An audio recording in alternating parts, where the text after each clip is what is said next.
ঠাকুরের নিজ মুখে কথিত সাধনা বিবরণ।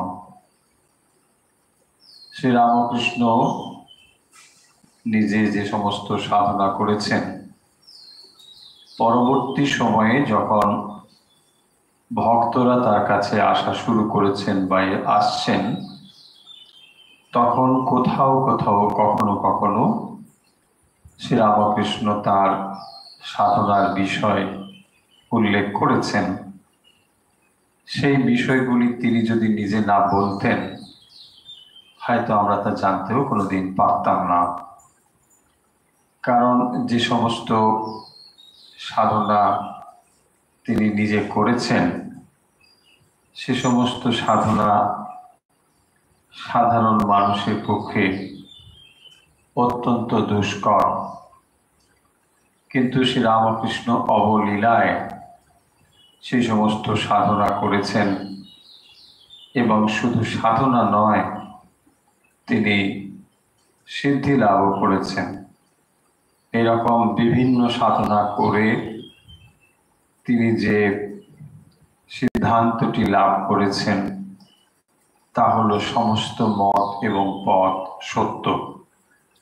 সেই শ্রীরামকৃষ্ণের সাধনার বিবরণ তিনি নিজ মুখে যা ব্যক্ত করেছেন, আজ আমরা সেই অংশটুকুই পড়ব। যেভাবে বর্ণনা দিয়েছেন মাস্টারমশাই, ঠাকুর শ্রীরামকৃষ্ণ কলিকাতায় শ্রীযুক্ত বলরামের বৈঠকখানায় ভক্ত সঙ্গে বসিয়া আছেন। শ্রীরামকৃষ্ণ কলিকাতায় শ্রীযুক্ত বলরামের বৈঠকখানায় ভক্ত সঙ্গে বসিয়া আছেন। আমরা বুঝতে পারলাম বলরাম বাবুর বাড়িতে, সেখানে তিনি ভক্ত সঙ্গে বসেছেন। গিরিশ, মাস্টার, রাখাল, ক্রমে ছোট নরেন, পল্টু, দ্বিজ, পূর্ণ, মহেন্দ্র মুখুজ্জে ইত্যাদি অনেক ভক্ত উপস্থিত আছেন। ক্রমে ব্রাহ্ম সমাজের শ্রীযুক্ত ত্রৈলোক্য সান্যাল, জয় গোপাল সেন প্রভৃতি অনেক ভক্ত আসিলেন। মেয়ে ভক্তেরা অনেকেই আসিয়াছেন। তাহারা চিকের আড়ালে বসিয়া ঠাকুরকে দর্শন করিতেছেন। মোহিনীর পরিবারও আসিয়াছেন, পুত্র শোকে উন্মাদের ন্যায়। তিনিও তাহার ন্যায় সন্তপ্ত অনেকেই আসিয়াছেন, এই বিশ্বাস যে ঠাকুরের কাছে নিশ্চয়ই শান্তি লাভ হইবে। তো মাস্টারমশাই এখানে একটু বর্ণনা দিয়েছেন, যাতে সেই দিনের অবস্থা বা প্রেক্ষিত আমরা ধারণা করতে পারি বা বুঝতে পারি। মাস্টারমশাই এটি উল্লেখ করে দিয়েছেন। তারপরে তিনি লিখছেন যে আজ পয়লা বৈশাখ, চৈত্র কৃষ্ণা ত্রয়োদশী, 12ই এপ্রিল 1885, বেলা 3টা হইবে। সময় তারিখ উল্লেখের পর মাস্টারমশাই লিখছেন, মাস্টার আসিয়া দেখিলেন ঠাকুর ভক্তের মজলিস করিয়া বসিয়া আছেন ও নিজের সাধনা বিবরণ, নানাবিধ আধ্যাত্মিক অবস্থা বর্ণনা করিতেছেন। মাস্টার আসিয়া ঠাকুরকে ভূমিষ্ঠ হইয়া প্রণাম করিলেন ও তাহার আদেশে তাহার কাছে আসিয়া বসিলেন। ফলে যে মজলিস চলছিল, ভক্তদের নিয়ে ঠাকুর বসেছেন বলরাম বাবুর বৈঠকখানায়, তো সেখানে নানা প্রসঙ্গ চলছিল, এবং সেই প্রসঙ্গ যে কথা হচ্ছিল তা হচ্ছে তার নিজের সাধনার বিবরণ। সেই সমস্ত প্রসঙ্গ চলছিল, তখনই মাস্টারমশাই সেখানে এসে ঢুকলেন, এবং তিনি যখন এসেছেন তারপরে প্রণাম করেছেন, এবং প্রণাম করার পরে ঠাকুর কাছে বসতে বলেছেন, তো সেখানে তিনি বসেছেন। এবারে শ্রীরামকৃষ্ণ যে কথা হচ্ছিল সেই কথাতে আবার ফিরে আসছেন। বলছেন, সে সময় ধ্যানে দেখতে পেতাম সত্য সত্য একজন কাছে শূল হাতে করে বসে আছে, ভয় দেখাচ্ছে যদি ঈশ্বরের পাদপদ্মে মন না রাখি শূলের বাড়ি আমায় মারবে, ঠিক মন না হলে বুক যাবে। সে সময় সাধনার সময় ধ্যানে দেখতে পেতাম। তো শ্রীরামকৃষ্ণ যখন ধ্যান করতেন তখন তিনি দেখতে পেতেন যে তার কাছে যেন একজন শূল হাতে করে বসে আছে। কেন না ভয় দেখাচ্ছে যদি ঈশ্বরের পাদপদ্মে মন না রাখি তাহলে সুরের বাড়ি মাথায় মারবে, ঠিক মন না হলে বুক যাবে।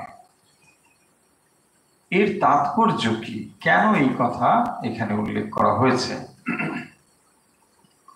শ্রীরামকৃষ্ণ এই কথাগুলো এখানে এই জন্য উল্লেখ করছেন যে হয়তো আমরা সাধারণ মানুষ ভগবান সম্বন্ধে যে বিশেষ কিছু বুঝি না, সেই সম্বন্ধে একটা ধারণা যাতে হয় বা সাধন ভজনের গুরুত্ব যাতে অনুভব করতে পারি, সেই জন্যে তিনি তার নিজের জীবনের অনুভবের কথা এখানে তুলে ধরছেন। তার নিজের জীবনের সাধন পদ্ধতি বা সাধনের কথা বলতে গিয়ে তিনি যে কথা বলছেন যে তিনি যখন ধ্যান করতেন তখন সেখানে একজন সত্যি সত্যি শূল হাতে করে বসে থাকতো। অর্থাৎ মন যদি ঈশ্বর থেকে অন্যত্র চলে যায় তাহলে সে শূল দিয়ে আঘাত করবে, এইরকম ভাবে সে যেন বসে রয়েছে। এর তাৎপর্য হলো যে শ্রীরামকৃষ্ণ যখন ধ্যান করতেন তার মন আমাদের মতো বাইরে ছুটে যেত, এটা নিশ্চয়ই তাৎপর্য নয়। তাহলে তিনি কেন এই কথা বলছেন? এই কথা বলছেন এই জন্যে যে আমাদের যাদের মন এইভাবে ছুটে যায় তাদেরও এইরকম একজন প্রহরীর মতো কেউ থাকবে যে সর্বদাই লক্ষ্য করছে যে মন বাইরে যাচ্ছে নাকি ভেতরে রয়েছে। সেই প্রহরী যেন ত্রিশূল হাতে তাকে রক্ষা করছেন। ইনি আর অন্য কেউ নয়, স্বয়ং ভগবান। তো ভগবানের কাছে প্রার্থনা করলে তিনি প্রহরী রূপে আমার মনকে বাইরে যেতে দেবেন না। সেই কারণের জন্যেই শ্রীরামকৃষ্ণ এই যে শূল হাতে একজন সত্য সত্য দেখতাম এই কথাগুলোকে এই জন্য উল্লেখ করছেন।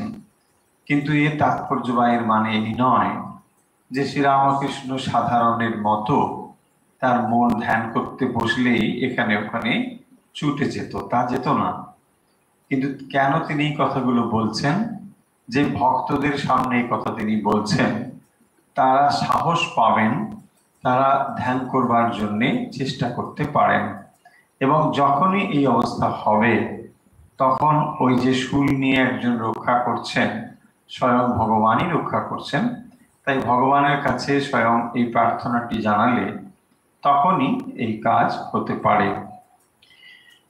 কখনো মা এমন অবস্থা করে দিতেন যে নিত্য থেকে মন লীলায় নেমে আসতো, আবার কখনো লীলা থেকে নিত্যে মন উঠে যেত। এই যে কখনো মা এমন অবস্থা করে দিতেন, তো যেহেতু তিনি মায়ের আরাধনা করছেন, মাকেই তিনি সর্বস্ব সমর্পণ করেছেন, ফলে মায়ের কাছেই তার সবকিছু। এবং সেই জন্য তিনি বলছেন যে কখনো মা এমন অবস্থা করে দিতেন যে নিত্য থেকে মন লীলায় নেমে আসতো। নিত্য আর লীলা দুটো জিনিস কি তাহলে? না, নিত্য হচ্ছে যেখানে ভগবানের স্বরূপ অবস্থান, তাকে বলি নিত্য অবস্থান। সেখানে কোনো পরিবর্তন নেই, সেখানে কেবল নিত্যের অবস্থান বা স্বরূপের অবস্থান। এবং সেই স্বরূপ থেকে যখন আবার লীলায় মন নেমে আসতো, অর্থাৎ ওই স্বরূপ অবস্থা থেকে আবার যখন জগতের বিভিন্ন বৈচিত্র্যময় জগতের ভেতরে মন আসতো, সেটি হচ্ছে লীলায় মন আসা। আবার কখনো লীলা থেকে নৃত্যে মন উঠে যেত, অর্থাৎ কখনো এই লীলা থেকে মন আবার স্বরূপে, আবার স্বরূপ থেকে এখানে মনটা যেন এইভাবে যেতে পারত। কখনো মা এমন অবস্থা করে দিতেন যে, তার মানে মাই এমন অবস্থা করে দিতেন যাতে করে এই দুটোকে আমি যথার্থ রূপে গ্রহণ করতে পারি। যখন লীলায় মন নেমে আসতো, যখন লীলায় মন নেমে আসতো, কখনো সীতারামকে রাত দিন চিন্তা করতাম। তো যখন মন নিচে নেমে আসতো তখন কি করতো না, স্বরূপ থেকে মন নিচে নেমে এলো। যেই স্বরূপ চিন্তা করা সেখানে বলা হয়েছে ব্রহ্ম শব্দ। ব্রহ্ম মানে নির্দিষ্ট কোনো কিছুকে বোঝাচ্ছে তা নয়, কিন্তু সেই যে স্বরূপ অবস্থা যেখানে নাম রূপের পারে, সেই অবস্থাটিকে বোঝানোর জন্য ব্রহ্ম শব্দ ব্যবহার করা হয়। বলছেন যখন কিন্তু মন লীলাতে নেমে আসতো, কখনো সীতারামকে রাত দিন চিন্তা করতাম।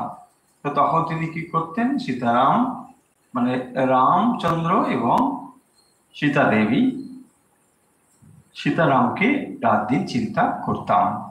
আর সীতারামের রূপ সর্বদা দর্শন হতো। রামলালাকে নিয়ে সর্বদা বেড়াতাম, কখনো নাওয়াতাম, কখনো খাওয়াতাম, আবার কখনো রাধা কৃষ্ণের ভাবে থাকতাম। ওই রূপ সর্বদা দর্শন হতো। আবার কখনো গৌরাঙ্গের ভাবে থাকতাম। দুই ভাবের মিলন, পুরুষ ও প্রকৃতি ভাবের মিলন, এই অবস্থায় সর্বদাই গৌরাঙ্গের রূপ দর্শন হতো। আবার অবস্থা বদলে গেল, তখন লীলা ত্যাগ করে নিত্যতে মন উঠে গেল। তো ফলে তার মন কখনো লীলা থেকে নিত্যে, আবার কখনো বা নিত্য থেকে লীলাতে যেতে পারত। সাধারণভাবে সাধারণ মানুষের মন যখন এই লীলার মধ্যে থাকে এবং সেই লীলাতে সে ভগবানের নানা রকম দিক চিন্তা করে, কিন্তু শ্রীরামকৃষ্ণ কি করতেন না, কখনো তার মন লীলাতে, আবার কখনো তার মন স্বরূপে অবস্থান করত। তো যখন এই মন লীলাতে অর্থাৎ এই জগতের মধ্যে আসতো, তো তখন তিনি কি করতেন না, ভগবানের যখন নাম আর রূপ, সেই নাম রূপের ভেতরেই ভগবানকে চিন্তা করতেন। কিভাবে চিন্তা করতেন না, সীতারামকে রাত দিন চিন্তা করতাম। সীতারাম মানে শক্তি, সশক্তি ভগবান। তো সশক্তি ভগবানকে যে চিন্তা করা, সেই চিন্তা তিনি তখন যখন করতেন সেটি হচ্ছে না লীলা। তো লীলাতে যখন ভগবান প্রকাশিত হয়েছেন শ্রীরামচন্দ্র রূপে অথবা তিনি সীতা দেবী রূপে, সেই রূপকে চিন্তা করতেন। আবার বলছেন কখনো নাওয়াতাম, খাওয়াতাম, সর্বদাই তাকে নিয়ে বেড়াতাম। কাকে না, রামলালাকে। তো রামলালার একটা অষ্টধাতুর মূর্তি ছিল, সেই মূর্তিকে তিনি সর্বদাই নাওয়াতেন, খাওয়াতেন, আবার কোথাও নিয়ে বেড়াতেন। এইসব তিনি সর্বদা করতেন। অর্থাৎ তার ভেতরে এই রামলালাকে দর্শন করে তিনি এরকম আচরণ করতেন। আবার কখনো রাধা কৃষ্ণের ভাবে থাকতাম, ওই রূপ সর্বদা দর্শন হতো। আবার কখনো গৌরাঙ্গের ভাবে থাকতাম, দুই ভাবের মিলন, পুরুষ ও প্রকৃতি ভাবের মিলন, এই অবস্থায় সর্বদাই গৌরাঙ্গের রূপ দর্শন হতো। আবার অবস্থা বদলে গেল, তখন লীলা ত্যাগ করে নিত্যতে মন উঠে গেল। সজনে তুলসী সব এক বোধ হতে লাগলো, ঈশ্বরীয় রূপ আর ভালো লাগলো না। বললাম কিন্তু তোমাদের বিচ্ছেদ আছে। তখন তাদের তলায় রাখলাম। ঘরে যত ঈশ্বরীয় পট বা ছবি ছিল সব খুলে ফেললাম। কেবল ওই অখণ্ড সচ্চিদানন্দ সেই আদি পুরুষকে চিন্তা করতে লাগলাম। নিজে দাসী ভাবে রইলাম, পুরুষের দাসী। অর্থাৎ তিনি তার সাধনার কালে কিরকম কিরকম সাধনা করেছেন সেই কথাটি বলছিলেন, আর মাস্টারমশাই গিয়ে হাজির হয়েছেন এবং সেই প্রসঙ্গে তিনি এখন এসেছেন। তো সেইটি বলতে গিয়ে বলছেন যখন লীলাতে মন আসতো, তো তখন তিনি কি করতেন না, রামচন্দ্রের চিন্তা করতেন এবং অষ্টধাতুর যে রামচন্দ্রের বালগোপাল মূর্তি, রামলালার মূর্তি, তো সেই রামলালাকে তিনি কি করতেন না, সর্বদা সঙ্গে নিয়ে বেড়াতেন, কখনো খাওয়াতেন বা কখনো নাওয়াতেন। আবার কখনো রাধা কৃষ্ণের ভাবে থাকতেন। তো ফলে এই রামলালের ভাবে যখন ছিলেন তিনি একরকম ভাবে দেখেছেন, আবার যখন রাধাকৃষ্ণের ভাবে থাকতেন তখন সর্বদাই ওই রূপটি চিন্তা করতেন। আবার কখনো গৌরাঙ্গের ভাবে থাকতাম, কখনো গৌরাঙ্গের ভাবে থাকতেন, ওই রকম রূপ সর্বদাই দর্শন হতো। আর দুই ভাবের মিলন, পুরুষ ও প্রকৃতি ভাবের মিলন, এ অবস্থায় সর্বদাই গৌরাঙ্গের রূপ দর্শন হতো। আবার অবস্থা বদলে গেল, তখন লীলা ত্যাগ করে নিত্যতে মন উঠে গেল। সজনে তুলসী সব এক বোধ হতে লাগলো। তাহলে লীলা ত্যাগ করে নিত্যতে মন যখন উঠে যায়, অর্থাৎ নিত্য আর লীলার মধ্যে তখন কোনো তফাৎ থাকে না। সেই জন্য বলছেন যে সজনে তুলসী সব একবোধ হতে লাগলো। ঈশ্বরীয় রূপ আর ভালো লাগলো না, বললাম কিন্তু তোমাদের বিচ্ছেদ আছে, তখন তাদের তলায় রাখলাম। ঘরে যত ঈশ্বরীয় পট বা ছবি ছিল সব খুলে ফেললাম। কেন? ঈশ্বরীয় পট বা ছবি খুলে ফেলার এটি কারণ যে এখন তার মনের ভাবটা বদলে গেছে। সেই ভাব যখন বদলে গেছে সেই অনুযায়ী তার সাধনও হবে, এবং সেই জন্য তিনি ঈশ্বরীয় পট বা ছবি সব খুলে ফেলেছেন। কেবল সেই অখণ্ড সচ্চিদানন্দ, সেই আমি পুরুষকে চিন্তা করতে লাগলাম। সেই যে আদি পুরুষের চিন্তা সর্বদাই করছেন, এবং সেখানে যে রূপ, সেই রূপ চিন্তা কিন্তু চলে যাচ্ছে। অর্থাৎ একদিকে যেমন স্বরূপ চিন্তন, অপরদিকে লীলা চিন্তন। নিজে দাসী ভাবে রইলাম, পুরুষের দাসী।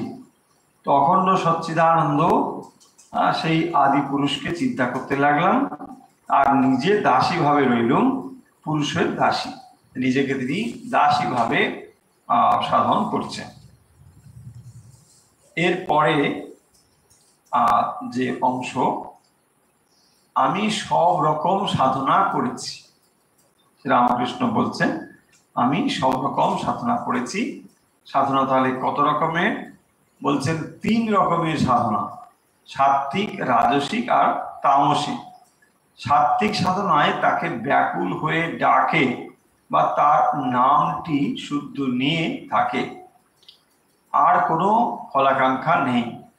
আর রাজসিক সাধনে নানা রকম প্রক্রিয়া, একবার পুরস্চরণ, এতবার পুরস্চরণ করতে হবে, এত তীর্থ করতে হবে, এত পঞ্চতপা করতে হবে, তারপরে সেটা হবে। বা যোগ সাধনের জন্য 16 উপাধ্যায়ের পুজো করতে হবে। তামসিক ধ্যান, তমগুণ আশ্রয় করে সাধন, জয় কালী, তুই দেখা দিবিনি, এই গলায় ছুরি দেবো যদি দেখা না দিস, এই সাধনার শুদ্ধ আচার নেই। তো তার মানে এখানে কি বলছেন যে আমি সব রকম সাধনা করেছি। এটি হচ্ছে শ্রীরামকৃষ্ণ যে সাধন ভোজন করেছেন যখন, তখন কোন কোন পথ অবলম্বন তিনি করেছেন তার একটা বিবরণ এখানে দিচ্ছেন। নিজে থেকেই তিনি বলছেন সাধনা 3 রকমের। একটা হলো আস্তিক সাধনা, আর একটি সাত্ত্বিক সাধনা, আর একটি রাজসিক, আর একটি তামসিক। তো এই যে সাত্ত্বিক, রাজসিক এবং তামসিক সাধনা, সেখানে বলছেন যে সাত্ত্বিক সাধনায় তাকে ব্যাকুল হয়ে ডাকে বা তার নামটি শুদ্ধ নিয়ে থাকে। তাহলে সাত্ত্বিক সাধনা কাকে বলে না? সাত্ত্বিক সাধনায় তাকে ব্যাকুল হয়ে ডাকে, তাহলে ভগবানকে ব্যাকুল হয়ে কেবল ডাকে, আর তার নামটি শুদ্ধ নিয়ে থাকে, আর কোনো ফলাকাঙ্ক্ষা নেই। তো আর কোনো ফলের আকাঙ্ক্ষা নেই, কেবল নামটি সেখানে থাকে, নাম নিয়ে ব্যাকুল হয়ে তাকে ডাকছে। আর রাজসিক সাধনে নানা রকম প্রক্রিয়া, এতবার পুরস্চরণ করতে হবে, এত তীর্থ দর্শন করতে হবে, পঞ্চতপা করতে হবে, 16 উপচারে পূজা করতে হবে ইত্যাদি। তো 16 উপচারে পুজো ইত্যাদি যে নারায়ণ করতে হবে, এগুলো হচ্ছে সব রাজসিক পুজোর কথা। সেই জন্য বলছেন যেগুলো যারা রাজসিক ভক্ত, রাজসিক পুজো করেন তাদের এইরকম। আর তামসিক সাধন হচ্ছে তমগুণকে আশ্রয় করে সাধনা, মানে জয় কালী, কি তুই দেখা দিবি নি, এক গলায় ছুরি মেরে দেবো, এই গলায় ছুরি দেবো যদি দেখা না দিস। এই সন্ধ্যা এই সাধনায় শুদ্ধাচার নেই, কেবল তন্ত্রের সাধন।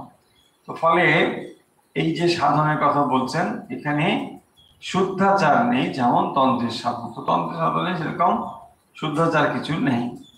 জয় কালী দেখা না দিলে গলায় ছুরি দেবো, এইগুলো হচ্ছে তমগুণের লক্ষণ। তো সেই তামসিক, সাত্ত্বিক এবং রাজসিক ভাবে কিভাবে তার মনের অবস্থা হয় সেগুলো একটা নমুনা এখানে যেন দেওয়া হয়েছে। আর ওই অবস্থায়, অর্থাৎ ওই সাধনার অবস্থায় অদ্ভুত সব দর্শন হতো। আত্মার রমণ প্রত্যক্ষ দেখতাম। আমার মতো রূপ একজন আমার শরীরের ভেতর প্রবেশ করলে আর ষট পদ্মের প্রত্যেক পদ্মের সঙ্গে রমণ করতে লাগলো।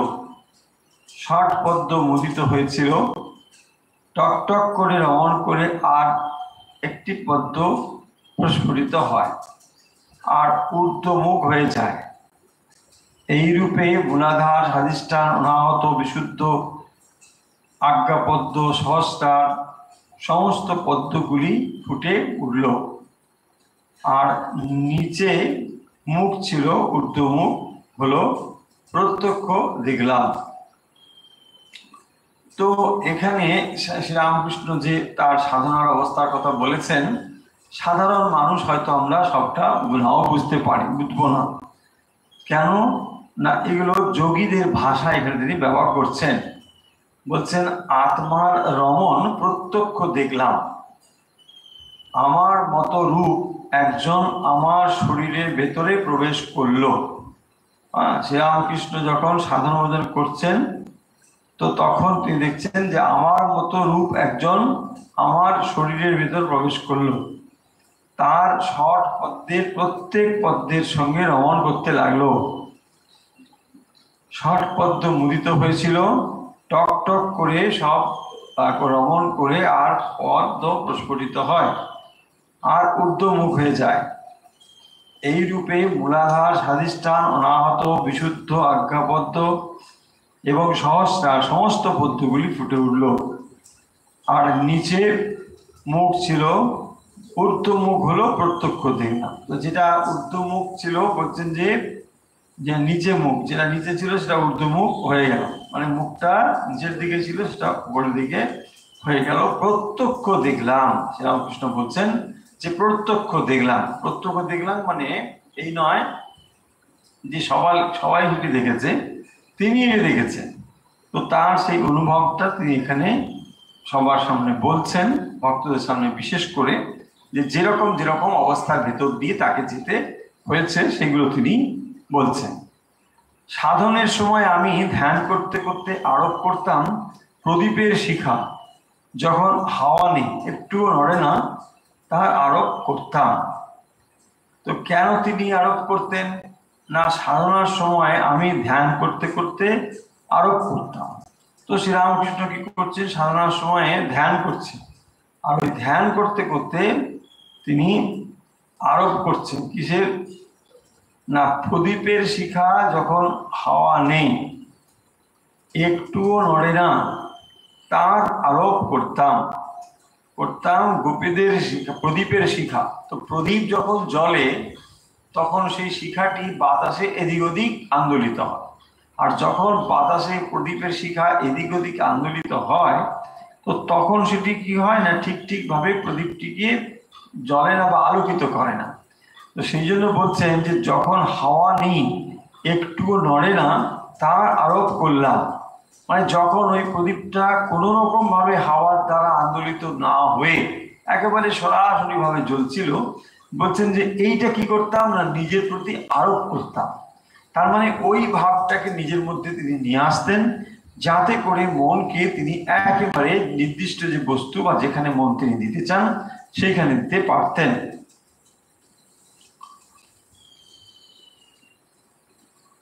গভীর ধ্যানে বাহ্য শূন্য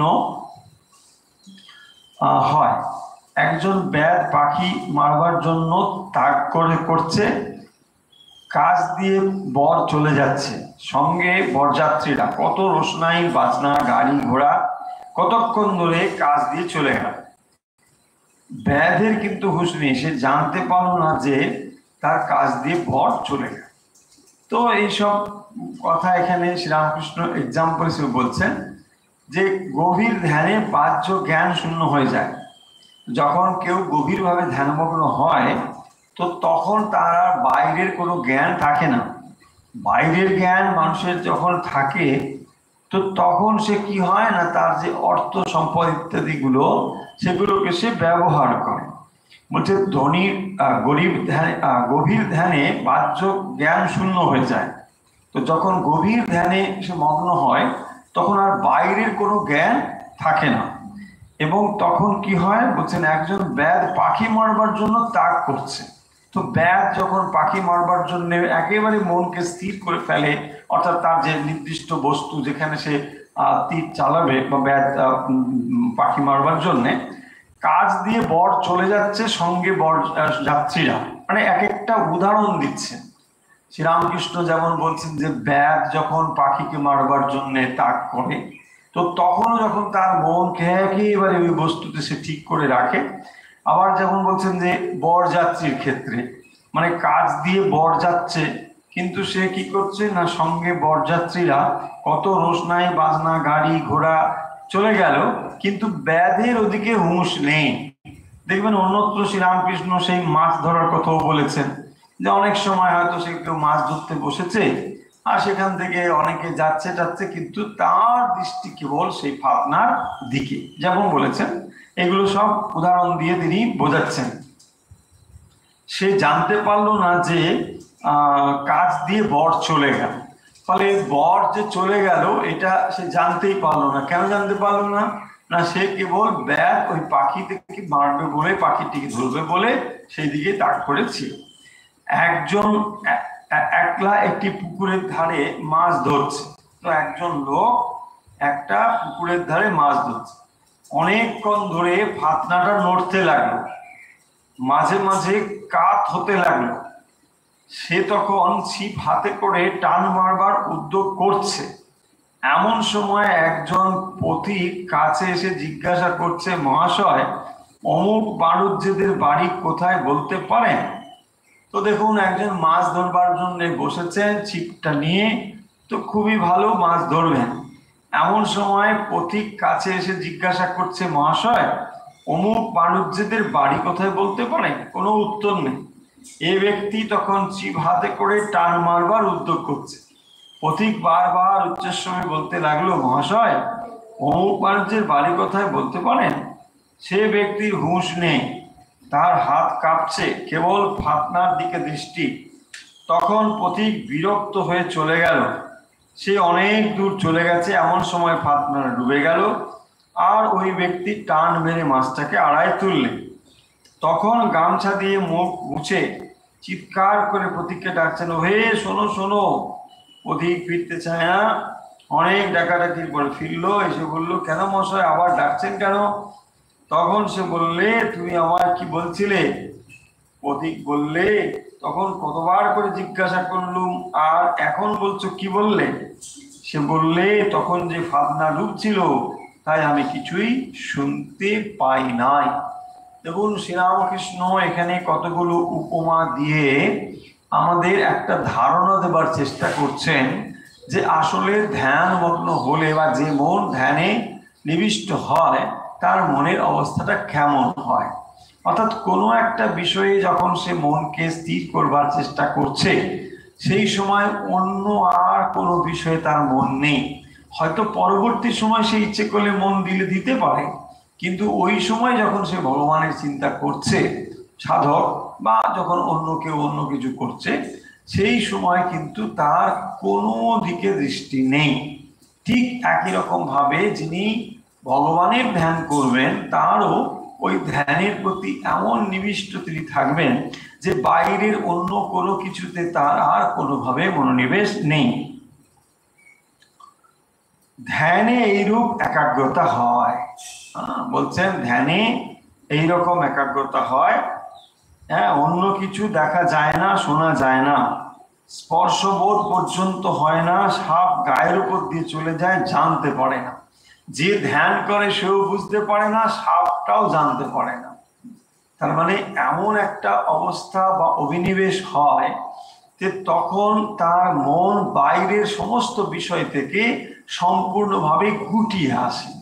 আর যখন এরকম মনের অবস্থা হয়, বাইরের কোনো জিনিস থেকে মন গুটিয়ে নিয়ে আসে, তখন তখন তার কোনো কিছুতে মন না থাকার ফলে সেই জিনিসগুলোর সে উত্তরও তখন জানে না, কারণ সেই বিষয়গুলোতে তার মন তখন আর থাকে না বা নেই বলে।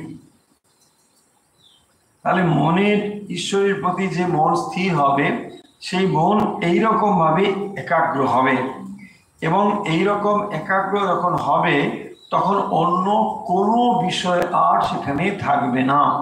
হ্যাঁ, এবং যে ধ্যান করে সেও বুঝতে পারে না, আর সাপটাও জানতে পারে না। যদি সে সাপ গায়ের উপর দিয়ে চলে যায়, জানতেও পারে না।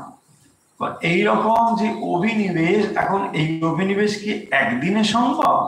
একদিনে সম্ভব নয়, কিন্তু ধীরে ধীরে এটিকে অভ্যাস করতে করতে মনের অভিনিবেশ এতটাই গভীর হয় যে তখন সামান্য জাগতিক কোনো বিষয়ের দিকে তখন আর মন থাকে না।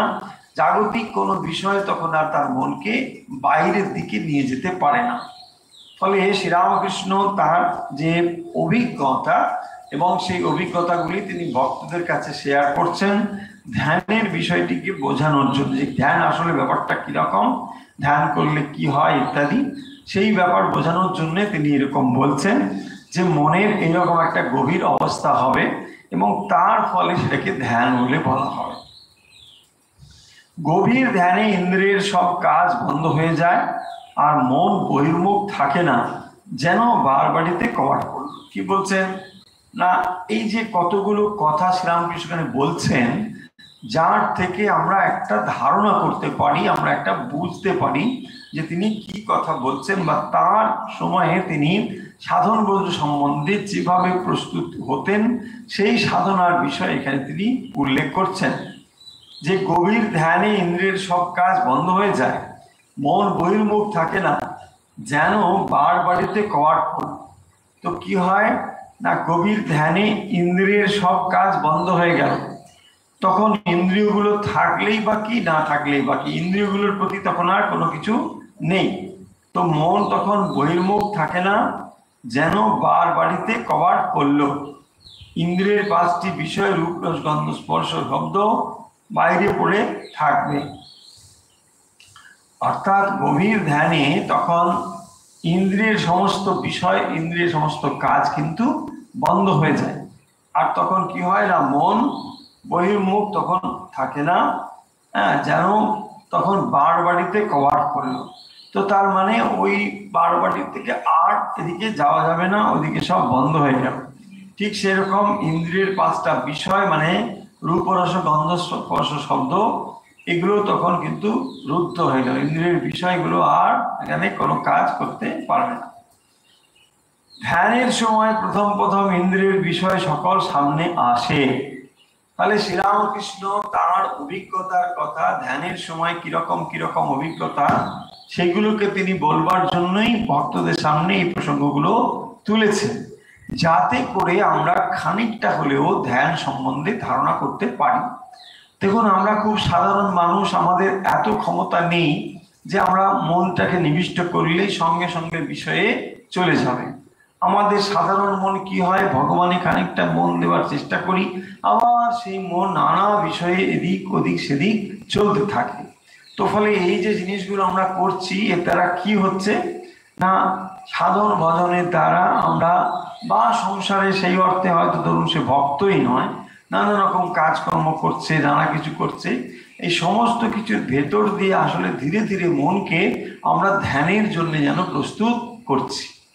হয়তো কখনো সজ্ঞানে সেটি হচ্ছে, কখনো বা সেটা অজ্ঞানেই হচ্ছে, কিন্তু তবুও আমরা ধীরে ধীরে মনকে যেন প্রস্তুত করছি, যাতে করে আমরা ভগবানের মনকে নিবিষ্ট করতে পারি বা ধ্যানমগ্ন হতে পারি। দেখুন, এর জন্য আমাদের নানা বিষয় সাহায্য করে, যেখানে শিক্ষা, সভ্যতা বিষয়, এগুলো আমাদের সাহায্য করে। একজন মানুষ হয়তো লেখাপড়া শিখলো, একজন মানুষ নানাভাবে হয়তো নিজেকে উন্নত করবার চেষ্টা করছে, কিন্তু এই সমস্ত উন্নতির পেছন দিয়ে, লেখাপড়া ইত্যাদির ভেতর দিয়ে যে জিনিসটি তার কাছে স্থায়ী রূপ ধারণ করে সেটি হচ্ছে তার মনের একাগ্রতা।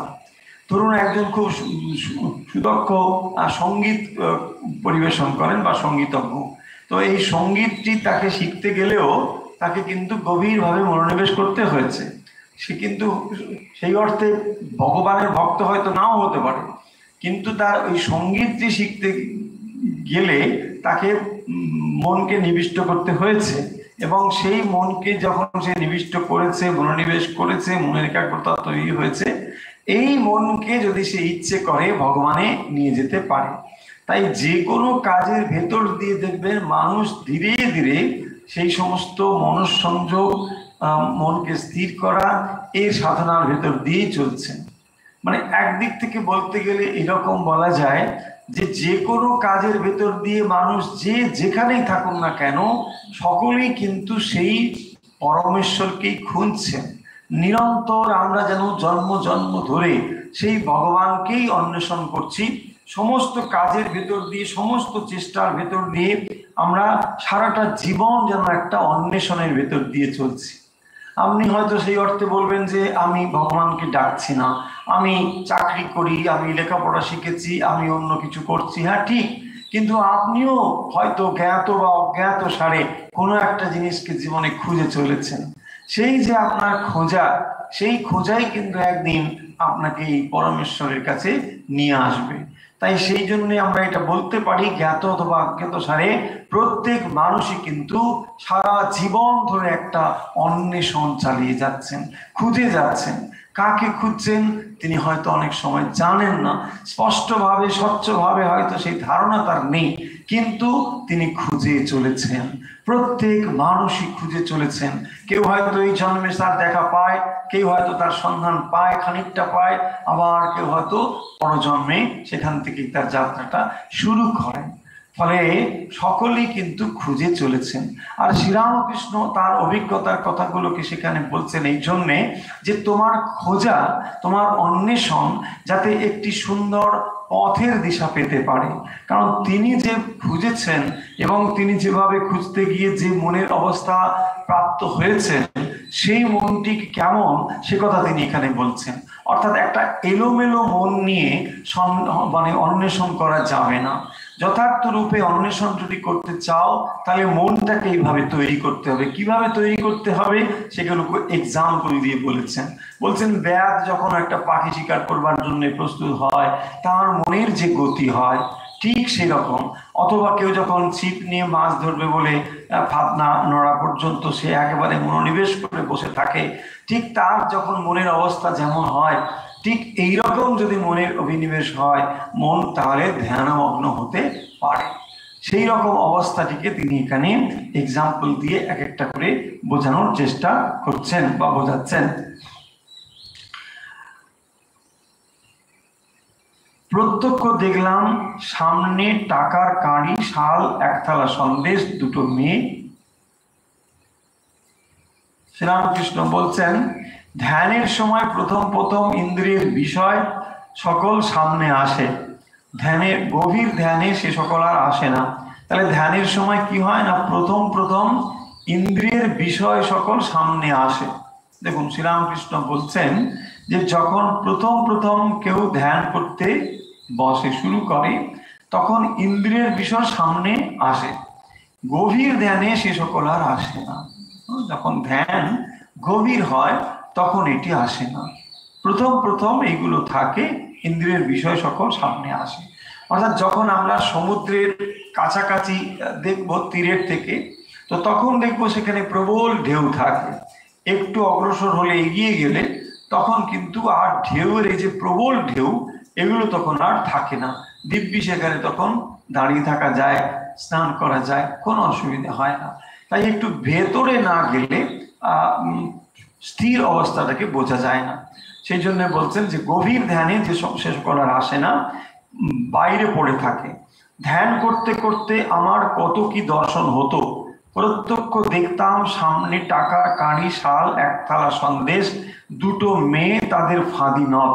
কি বলছেন? প্রত্যক্ষ দেখতাম। কে বলছেন? শ্রীরামকৃষ্ণ বলছেন। কেন বলছেন? দেখুন এই বিষয়গুলো তিনি এই জন্য বলছেন যে যাতে করে সাধারণ মানুষ ধারণা করতে পারে যে যখন তিনি ধ্যানমগ্ন হচ্ছেন তখন বিষয় যেন তার মনের সামনে এসে উঠছে, অথচ এই বিষয়গুলো যেন তার দৃষ্টির বাইরে চলে যাচ্ছে, কারণ এই বিষয়গুলো তার কাছে তুচ্ছ বলে মনে হচ্ছে। এই যে তুচ্ছ বলে মনে হওয়া, বিষয়টিকে সামান্য বলে মনে হওয়া, এইটি যদি আমরা না করতে পারি, মন কখনোই সে বিষয় ছাড়িয়ে ধ্যানের বিষয়ের দিকে যাবে না। সেই জন্য বলছেন প্রত্যক্ষ দেখলাম সামনে টাকার কাঁড়ি। তো টাকার কি করে? মানুষের মনকে বিভ্রান্ত করে, মানুষের মনকে একদিক থেকে অন্যদিকে সরিয়ে নিতে পারে। কিন্তু তিনি বলছেন যে প্রত্যক্ষ দেখলাম সামনে টাকার কাঁড়ি। কি করতে বসেছেন? ধ্যান করতে বসেছেন। তো ধ্যান করতে বসে তিনি সামনে এই বিষয়গুলোকে দেখছেন, সামনে টাকার কাঁড়ি, শাল, এক থালা সন্দেশ, এগুলো সবই বিষয়, এবং এই বিষয়গুলো সাধারণ মানুষের মনকে বিষয় থেকে অন্যত্র নিয়ে যায়, সরিয়ে নিয়ে যায়। কিন্তু শ্রীরামকৃষ্ণ তার অভিজ্ঞতার কথা এখানে বলছেন যে সামনে টাকার কাঁড়ি, শাল, এক থালা সন্দেশ, দুটো মেয়ে, তাদের ফাঁদি নথ। ফলে স্পষ্টতই আমরা বুঝতে পারছি যে যে বিষয়গুলোকে সাধারণ মানুষের মন যে বিষয়ের জন্য লালায়িত হয়, বা সাধারণ মানুষের মন যে বিষয়ে অন্যদিকে চলে যায়, শ্রীরামকৃষ্ণ সেই বিষয়গুলো দেখিয়ে এখানে আমাদেরকে একটা ধারণা দেওয়ার চেষ্টা করছেন। শ্রীরামকৃষ্ণ এই সমস্ত যে করছেন, এগুলোর থেকে অনেক অনেক ঊর্ধ্বে তার মন। এগুলো সাধারণ একটা একটা ভক্তের, সাধকের মনের মতন একটা কথা হচ্ছে, কিন্তু শ্রীরামকৃষ্ণ তো ঠিক তা নয়। যে তবু এই কথাগুলো তিনি কেন বলছেন না? যাতে করে আমরা একটা ধারণা করতে পারি, তাই তিনি বলছেন। আবার দেখুন কি বলছেন, মনকে জিজ্ঞাসা করলাম, মন তুই কি চাস?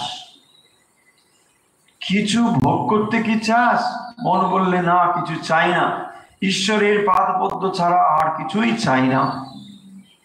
এই যে পরীক্ষা করা নিজের মনকে, এই বিষয়গুলো যখন মনের সামনে এসে উঠেছে তখন তিনি মনকে জিজ্ঞাসা করছেন। এটা হচ্ছে সেলফ অ্যানালিসিস করা, মনকে নিজে নিজে জিজ্ঞাসা করা। কি? মন তুই কি চাস? তাহলে যে বস্তুর আমি ধ্যান করছি, বাস্তবিক আমি সেই বস্তু কি চাই? যথার্থ রূপে সেই বস্তুর প্রতি কি আমার ভালোবাসা হয়েছে? আর যদি ভালোবাসা হয়ে থাকে তাহলে এই বিষয়গুলো আমার কাছে তুচ্ছ বলে মনে হবে। তাই দেখবেন একটু আগে যে বলছিলাম অন্বেষণ, সারা জীবন ধরে মানুষ অন্বেষণ করে চলেছে, খুঁজে চলেছে, কিন্তু সে জানে না কোথায় তাকে খুঁজতে হবে বা কোথায় সেই বস্তুটি সে পাবে। খুঁজে সে চলেছে। সেই মৃগনাভি কস্তুরীর কথা বারবার বলা হয় যে হরিণের নাভিতে একটা সুগন্ধ রয়েছে, কস্তুরীর গন্ধ, কিন্তু সে জানে না যে সেই সুগন্ধ কোথা থেকে আসছে। তো সেই জন্য সে কি করে? বিষয় থেকে বিষয়ে ঘুরতে থাকে। এই বিষয়ে বোধহয় হলো না, আর একটা বিষয়, এই বিষয় হলো না, আর একটা বিষয়, এইরকম নানা বিষয়ে আমাদের মন ধাবিত হয় সেই আনন্দের সন্ধানে। আমরা আসলে সেই আনন্দকেই চাই। সন্ধান আমরা করে চলেছি, সকলেই আমরা খুঁজে চলেছি, কিন্তু সেই খোঁজা কারো কারো সমাপ্ত হয়, কেউ কেউ পায়, কেউ কেউ পায় না, কেউ আবার জীবন থেকে জীবনে চলতে থাকে। সেই যে অন্বেষণ, শ্রীরামকৃষ্ণ বলছেন যে মনকে জিজ্ঞাসা করলাম, মন কি তুই চাস? কি চাস মন? অর্থাৎ ধ্যানমগ্ন যখন হচ্ছেন তখন এই বিষয়গুলো তার সামনে যখন উঠে এসেছে, তখন তিনি বলছেন যে মন তুই কি চাস? যদি এই বিষয়গুলো তুমি চাও সত্যি সত্যি, তাহলে তুমি যে ধ্যান করতে বসেছো এটা তোমার যথার্থ হবে না। তুমি ধ্যান করতে বসেছো ভগবানের, কিন্তু মন তোমার বিষয়ে রয়েছে। তাই মনকে তিনি বলছেন যে কি চাস? কিছু ভোগ করতে কি চাস? মন বললে না, কিছুই চাই না। তার মানে এটি হলো একটি সাধনার পদ্ধতি। না, যখনই এই বিষয়গুলো সূক্ষ্মভাবে মনের সামনে এসে হাজির হচ্ছে, দেখুন এখানে যে বাইরে পড়ে আছে বলছেন সে সকল আর আসে না, গভীর ধ্যানে বাইরে পড়ে থাকে। ধ্যান করতে করতে আমার কত কি দর্শন হতো। কত কি দর্শন হতো মানে এখানে ভগবানের বিষয় দর্শনের ব্যাপার নয়, বলছেন প্রত্যক্ষ দেখতাম। কি দেখতাম? অন্য বিষয় দেখছি। কি দেখছি? নানা বিষয় এখানে হাজির হয়েছে, এবং সেই যে বিষয়গুলো এসে হাজির হয়েছে সেখান থেকে মনকে যদি তিনি সেই বিষয় থেকে সরিয়ে নিতে না পারেন, তাহলে যে বিষয়ে মনকে স্থাপন করতে চান সে বিষয়ে মন যাবে কি করে? সেই কারণের জন্যে শ্রীরামকৃষ্ণ যে পদ্ধতি অবলম্বন করে তার নিজের জীবনে তিনি ভগবানকে লাভ করেছেন, মায়ের দর্শন পেয়েছেন, সাধারণের কাছে সেই পথটি তিনি তুলে ধরছেন, বিচারের পথ। যে এই বিচার যখন মনের সামনে জিনিসগুলোকে আসছে, বলছেন মন তুই কি চাস? মন বলল না, কিছুই চাই না। মন এগুলো কিছুই সে চায় না, ঈশ্বরের পাদপদ্ম ছাড়া আর কিছুই চায় না। তাহলে এই বিচারে যখন মন স্থির হতে পারে যে আর এই বিষয়গুলো চাই না, একমাত্র ভগবানকেই চাই, তখনই সেই মন ভগবানে স্থির হয়। বলছেন আরো দেখুন, বলছেন মেয়েদের ভেতর বার সব দেখতে পেলাম, যেমন কাচের ঘরে সমস্ত জিনিস বার দেখা যায়, তাদের ভেতর দেখলাম নাড়ি বুড়ি রক্ত বিষ্ঠা মল নাল প্রস্রাব এইসব। ফলে কি বলছেন? বলছেন বাস্তব কি রয়েছে এইটা যেন শ্রীরামকৃষ্ণ স্পষ্ট দেখতে পেলেন, যে এই যে জিনিসগুলো রয়েছে, যা যে সমস্ত জিনিসের প্রতি সাধারণ মানুষের মন লালায়িত হয়, আকর্ষিত হয়, তাকে তিনি বিশ্লেষণ করে তুলে দিচ্ছেন এখানে, যে দেখো এই বিষয়গুলো ছাড়া তো আর অন্য কিছু নেই। তো ফলে এই বিষয়গুলির প্রতি যদি তুমি লালায়িত হও, তাহলে ঈশ্বর থেকে তোমার মন সরে যাবে। সেই কথায় তিনি এখানে তুলে ধরছেন। শ্রীযুক্ত গিরিশ ঠাকুরের নাম করিয়া ব্যারাম ভালো করিব, এই কথা মাঝে মাঝে বলিতেন। এবারে একটু অন্য বিষয় এখানে এসেছে। কি বলছেন? শ্রীযুক্ত গিরিশ ঠাকুরের নাম করিয়া ব্যারাম ভালো করিব, এই কথা মাঝে মাঝে বলিতেন। শ্রীরামকৃষ্ণ গিরিশের প্রতি বলছেন যারা হীন বুদ্ধি তারা সিদ্ধাই চায়। তার মানে রোগ ভালো করা, শারীরিক অসুস্থতা ভালো করা কি করে? ঠাকুরের নাম করে। ভগবানের নাম করলে শরীরের অসুখ ভালো হয়ে যাবে, চলে যাবে, এই কথা তিনি বলতেন। আর সেই প্রসঙ্গে শ্রীরামকৃষ্ণ বলছেন যে যারা হীন বুদ্ধি তারা সিদ্ধাই চায়, এটা একরকম সিদ্ধাই। ব্যায়াম ভালো করা, মোকদ্দমা জেতানো, জলের ওপর হেঁটে যাওয়া, এই সব। যারা শুদ্ধ ভক্ত তারা ঈশ্বরের পাদপদ্ম ছাড়া কিছুই চায় না। ফলে এই যে ভগবানের পথে অগ্রসর হওয়ার জন্য যে সমস্ত শক্তি আদি লাভ হয়, অনেকের হয়, তো তার ফলে সেইগুলোকে যদি অতিক্রম না করা যায়, বলছে তাহলে সে ঈশ্বরের দিকে এগোতে পারে না। আর যে যথার্থ ভক্ত হবে সে এগুলোকে কিন্তু পরিহার করেই চলবে। শ্রীরামকৃষ্ণ সেই জন্য বলছেন যে যারা হীন বুদ্ধি তারা সিদ্ধাই চায়। সিদ্ধাই হলো হীন বুদ্ধির পরিচয়। দেখুন এই কথাগুলো শ্রীরামকৃষ্ণ বিশেষ করে কথামৃতে এতবার উল্লেখ করেছেন বলে আজ আমরা এই কথাগুলোর সঙ্গে অন্য জিনিসের তুলনা করে ভালো করে বুঝে নিতে পারি। যদি এই কথাগুলো আমরা ঠিক না বুঝতাম তাহলে আমরা ধারণাই করতে পারতাম না যে সিদ্ধাইকে আমরা একটা বিরাট জিনিস বলে মনে করি। যে মানুষের ভেতরে দেখবেন সাধন বন্ধন করতে করতে কোনো একটা বিশেষ ক্ষমতার উদ্রেক হয়েছে, আমরা তাকে কি মনে করি না বিরাট ক্ষমতার অধিকারী তিনি, এত বড় একটা কিছু করতে পারেন। কিন্তু বাস্তবিক এতে তার কি উপকার হয়? তার তো কিছু উপকার হয় না, বরং তার মন ঈশ্বর থেকে বাইরে চলে যেতে পারে। সেই কারণের জন্য বলছেন যে ব্যায়াম ভালো করা, মোকদ্দমা জেতানো, জলের উপরে হেঁটে যাওয়া, এইসব এইগুলো হচ্ছে একটা ক্ষমতা বা সিদ্ধাই। দেখবেন শ্রীরামকৃষ্ণ অন্যত্র বলছেন না যে দুই ভাই, এক ভাই গৃহত্যাগ করে অনেকদিন সাধন ভজন করে থাকেন, তো তারপরে তিনি গৃহে ফিরে তার ভাইকে বলছেন জানিস আমি সাধন ভজন করে এত বিরাট শক্তি লাভ করেছি। না কি শক্তি লাভ করেছো? আমি জলের উপর দিয়ে হেঁটে চলে যেতে পারি। ও আচ্ছা, তো চলো দেখা যাক। তো তিনি কি করলেন না জলের উপর দিয়ে হেঁটে হেঁটে চলে গেলেন, আবার ওপাশ থেকে হাঁটতে হাঁটতে এখানে এসে হাজির হলেন। তো তখন তিনি বলছেন যে দাদা তুমি কষ্ট করে এত বছর সাধনা করে যা লাভ করেছো আসলে তার দাম কিন্তু 2 পয়সা। যে কেন? না আমি 2 পয়সা দিলে কিন্তু নৌকোয় করে উপরে যেতে পারি, এপারে আসতে পারি। এই গল্প বলে শ্রীরামকৃষ্ণ আসলে বলতে চাইছেন যে যতই আমরা মন এদিকে ওদিকে সেদিকে যা কিছু দিনে ওটাও একরকম মনের ভোগ, কিন্তু যদি সত্যি সত্যি ভগবানের প্রতি ভালোবাসা আসে, একমাত্র ভগবানকে ভালোবাসি, এটাই হবে যথার্থ পথ। তাহলে সাধকের লক্ষ্য বা উদ্দেশ্য হবে একমাত্র ভগবানকে ভালোবাসা, অন্য আর কিছু নয়। সেইটি এখানে উল্লেখ করছেন। যারা শুদ্ধ ভক্ত তারা ঈশ্বরের পাদপদ্ম ছাড়া আর কিছুই চায় না। তাহলে শুদ্ধ ভক্ত যারা, একমাত্র তারা ভগবানকেই চান, আর কিচ্ছু তারা চান না। আমার বালকের স্বভাব, আর হৃদয় একদিন বললে মামা মার কাছে কিছু শক্তি চাও, কিছু সিদ্ধাই চাও। আমার বালকের স্বভাব, কালীঘরে জপ করবার সময় মাকে বললাম, মা হৃদয় বলছে কিছু শক্তি চাইতে, কিছু সিদ্ধাই চাইতে। অমনি দেখিয়ে দিলে সামনে এসে পিছন ফিরে উবু হয়ে বসলো একজন বুড়ো বেশ্যা, 40 বছর বয়স, ধামাপোত, লাল পেরে কাপড় পরা, পরপর করে হাঁটছে। তার মানে এটা খুব বুঝিয়ে দিচ্ছেন শ্রীরামকৃষ্ণ যে তার ভাষা দিয়ে, তার অনুকরণীয় ভাষা। এখানে আপনি বলতে পারেন যে এই ভাষাগুলো আমরা ঠিক পরিচিত নয়, এরকম বইতে লেখার এরকম ভাষা, তাতে তার কিচ্ছু এসে যায় না। শ্রীরামকৃষ্ণের মুখে এগুলো কোনোটাই বেমানান নয়, কারণ তিনি একমাত্র মানুষ যে এই কথাগুলোকে তিনি প্রয়োগ করতে পারেন।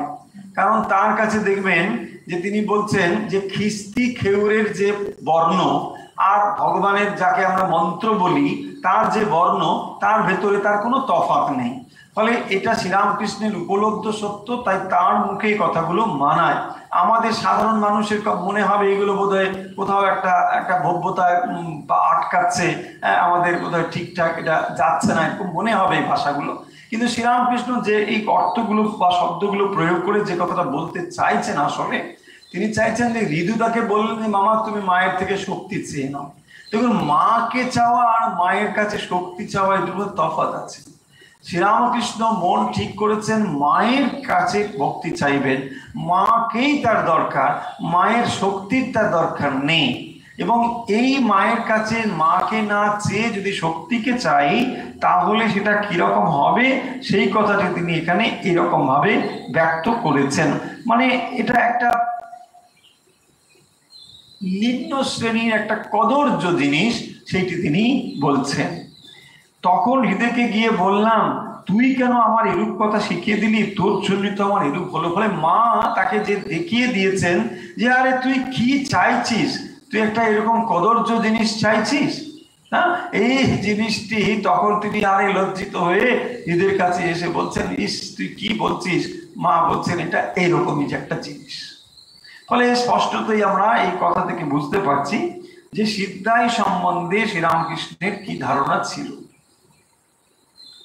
যাদের একটু সিদ্ধাই থাকে তাদের প্রতিষ্ঠা লোকমান্য এইসব হয়। অনেকের ইচ্ছা হয় গুরুগিরি করি, 5 জনে গণে মানে শিষ্য সেবক হয়, লোকে বলবে হ্যাঁ গুরুচরণের ভাইয়ের আজকাল বেশ সময়, কত লোক আসছে যাচ্ছে, শিষ্য সেবক অনেক হয়েছে, ঘরে জিনিসপত্র থই থই করছে, কত জিনিস কত লোক এনে দিচ্ছে। সে যদি মনে করে তার এমনি শক্তি হয়েছে, কত লোককে খাওয়াতে পারে, এইসব ব্যাপার। সেই জন্য দেখুন স্পষ্ট করে বলছি, গুরুগিরি বেশ্যাগিরির মতো। হ্যাঁ, এর থেকে আর কি স্পষ্ট শব্দ হতে পারে। গুরুগিরি, গুরুগিরি মানে তার মানে নিজে এটা একরকম ব্যবসার মতো, ব্যবসা। হ্যাঁ, ভক্তি ভগবানের নামে মানে ভক্তির নামে এটা একটা বিজনেস, ব্যবসা করা। তাতে কি হচ্ছে না, এই যে সিদ্ধায় লোক মান্য হবে, 5 জন লোক আসবে, আমার এত শিষ্য হবে, এই জিনিসগুলোকে বলছেন। যথার্থ গুরুদের কথা বলছেন না, এগুলো গুরুর নামে যেগুলো এরকম গুরু করুকরণ করে বেড়ায় সেই কথাগুলোকে বলছেন। হ্যাঁ, ছাড় টাকা করি, লোকমান্য হওয়া, শরীরের সেবা, এইসবের জন্য আপনাকে বিক্রি করা, এই যে এটা হচ্ছে বিক্রি করা। হ্যাঁ, ব্যবসায়ী ব্যাপার। তাহলে এইরকম গুরুগিরির নামেও ব্যবসা চলে। তো সেই ব্যবসার কথা বলছে। যে শরীর মন আত্মার দ্বারা ঈশ্বরকে লাভ করা যায়, সেই শরীর মন আত্মাকে সামান্য জিনিসের জন্য এরূপ করে রাখা ভালো নয়। একজন বলেছিল স্বামীর এখন খুব সময়, এখন তার বেশ হয়েছে, একখানা ঘর ভাড়া নিয়েছে, ঘুটে রে, গোবর রে, তক্তপোষ, দুখানা বাসন, বিছানা, মাদুর থাকে, আর কত লোক বশীভূত আছে। অর্থাৎ স্বামী এখন একজন বেশ্যা হয়েছে, তাই সুখ ধরে না। আগে সে ভদ্রলোকের বাড়ির দাসী ছিল, এখন বেশ্যা হয়েছে। সামান্য জিনিসের জন্য নিজের সর্বনাশ। দেখুন শ্রীরামকৃষ্ণ কিভাবে এটাকে উল্লেখ করেছেন। তার মানে সত্যি সত্যি যদি যথার্থ গুরু না হয়, তাহলে এটা ব্যবসা ছাড়া আর কিচ্ছু নয়। সেই জন্যে গুরু সাবধান। সাধু সাবধান তো আছেই, গুরু সাবধান। কারণ এখানে স্পষ্ট বোল্ড করে লেখা হয়েছে, গুরুগিরি বেশ্যাগিরির মতো। যথার্থ গুরু হলে কোনো প্রশ্ন নেই, যথার্থ গুরু না হলে এটা পুরো ব্যবসা হয়ে যায়, এটা বিজনেস। সর্বনাশ গুরুর নামে মানে এরকম করে সর্বনাশ হতে পারে, এবং সেটা কিভাবে হতে পারে সেই কথাটি শ্রীরামকৃষ্ণ এখানে বলবেন। আচ্ছা, তাহলে আমরা আজকে যে অংশটি পড়লাম তাকে যদি আমরা একটু সামাপ করে নিই, তাহলে আমরা দেখতে পাবো এখানে কোন কথাগুলো বলা হয়েছে। শ্রীরামকৃষ্ণ তার সাধনার বিষয়ে এখানে উল্লেখ করেছেন। তিনি যেরকম সাধনা করেছেন সেই সাধনার অভিজ্ঞতা তিনি এখানে বলছেন, যে এক লীলাতে এবং স্বরূপে মনকে ঠিক রাখা। তো যখন তিনি লীলাতে মনকে নিয়ে আসতেন স্বরূপ থেকে, তো তখন তিনি কি করতেন না, রামচন্দ্রের চিন্তা করতেন, রাম সীতার চিন্তা করছেন, কখনো বা তিনি রাধা কৃষ্ণের কথা ভাবতেন। এরকম স্বরূপ থেকে মন যখন তার লীলাতে আসতো, তো এইরকম করতেন। এটা তার নিজের একটা অভিজ্ঞতার কথা এখানে তিনি মানে যেভাবে সাধনা ভোজন করেছেন সে কথা তিনি উল্লেখ করেছেন। আর বড় যে কথাটি এখানে বলা হয়েছে, যে ধ্যান যোগের অবস্থা নিবাত নিষ্কম্প প্রদীপবৎ। তো যখন নিবাত নিষ্কম্প প্রদীপ, দীপশিখা যখন জ্বলতে থাকে, তো তখন বাতাস যদি না থাকে, সেটা যেমন স্থির হয়ে থাকে, সেইটাকে দুটো এক্সাম্পল দিয়ে এখানে শ্রীরামকৃষ্ণ বোঝানোর চেষ্টা করছেন। বলছেন যে যখন কেউ ব্যাগ শিকার করবার জন্য থাকে, পাখির দিকে সে নিক্ষেপ করে থাকে, তো তখন তার কি হয় না, কোনো দিকে আর মন থাকে না, একমাত্র ওই দিকে থাকে। বা মাছ ধরবার সময় যখন সে ফাতনা হাতে কেউ বসে থাকে, তখনও তার যেমন মন অন্যদিকে যায় না। ঠিক এইরকম ভাবে যে ধ্যান করে, তারও মন যদি বাইরের দিকে না থাকে, তো তখন সেটা যথার্থ রূপে ধ্যান হয়। এইভাবে ধ্যান করার কথা বলছেন। এবং তারপরে তিনি ধ্যানের সময় বলছেন যে বাইরে বাইরে যখন মন বহির্মুখী হয়ে যায়, সেগুলোকে তিনি কি করতেন না, ধ্যানে ভেতরে নিয়ে আসতেন মনকে। আর তারপরে বলছেন এই নানা রকম জিনিস যখন আমি দেখলাম, প্রত্যক্ষ দেখলাম, সামনে টাকার কাড়ি, শাল, এই সমস্ত জিনিসগুলো, তো তারপরে তিনি কি করছেন না, বিচার করে করে মন থেকে এগুলোকে সরিয়ে দিচ্ছেন। যে এইগুলোকে যদি তুচ্ছ জ্ঞান না হয়, অর্থাৎ সোজা কথা, যদি এই জগৎকে আমরা 16 আনা সত্য বলে মন সেদিকে দিয়ে রাখি, সে মন দিয়ে আর যাই হোক না কেন, ধ্যান মানে ঈশ্বরের ধ্যান হওয়া সম্ভব নয়। বিষয়ের ধ্যান হতে পারে, নানা বিষয় মতলব হতে পারে ধ্যানের নামে, কিন্তু যথার্থ ধ্যান হওয়া অত্যন্ত কঠিন যদি মন বিষয় থেকে আমরা সরাতে না পারি। শ্রীরামকৃষ্ণ বারবার সে কথা বলছেন। এবং এই যে সিদ্ধাই তখনই আসবে যদি যথার্থ ঈশ্বরের প্রতি ভালোবাসা না হয়, ভক্তি না হয়, তাহলে নানা রকম সিদ্ধাই এসে হাজির হবে। এবং সেই সিদ্ধাইগুলো যে কত ক্ষতিকারক সে কথা শ্রীরামকৃষ্ণ উল্লেখ করেছেন। যে সিদ্ধাইয়ের ফলে কি হয় না, মন আসলে ঈশ্বর থেকে বহির্মুখী হয়, বাইরের দিকে চলে যায়, সেটা তিনি বুঝিয়েছেন। এবং তারপরে গুরুগিরি যে বেশ্যাগিরির মতো, এটাও তিনি বুঝিয়েছেন। তার মানে গুরু যদি বিষয়ের জন্য ভক্ত করে, বিষয়ের জন্য ভগবানের নাম করে, গুরুগিরি করে, ব্যবসা হয়ে দাঁড়ায়, সেইটি কিন্তু অত্যন্ত ক্ষতিকর। এবং তাকে কিভাবে তুলনা করেছেন কি শব্দে, আমরা নিশ্চয়ই ধারণা করতে পারবেন। ফলে এই ছিল আজকের আলোচনা। আমরা আজকের আলোচনা কথামৃতের এই বিষয়টি এখানে শেষ করব।